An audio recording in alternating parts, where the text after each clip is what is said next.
Welcome to the Rice County Historical Society. I'm out in our Harvest and Heritage Hall building, standing in front of the 1924 LaFrance fire truck. And it's this truck that's connected to this week in history. It was in August in 24 that the St. Mary's Hall burned to the ground, struck by lightning. St. Mary's was started as a boarding school in Bishop Whipple's home in 1866. Bishop Whipple and his wife moved, but the home continued to be used as a boarding school until 1883, when they built this grand building up on the bluff known as Castle on the Bluff. That was occupied by girls until 1924, when it was struck by lightning. Faribault, we were fortunate, had a great fire department, well equipped and so on, and they went to fight that fire.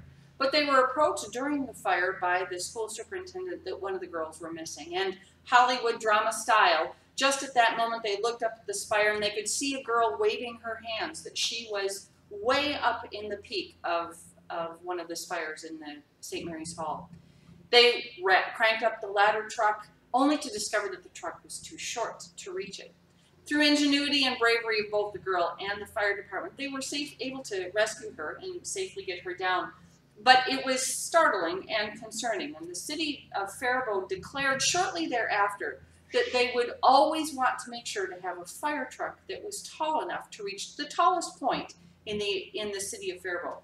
So it was at that time that they purchased this 1924 LaFrance fire truck. Just a moment, I want to tell you that it actually took 3 people to drive this. Not to mention all those who were going to fight the fire, but actually 3 people to drive it. There would be somebody who would sit in this seat driving with the steering wheel. Somebody right next to them, the circle on the far side over there has a hand crank, and that would be cranking the siren going. Imagine having to hand crank the siren the whole way.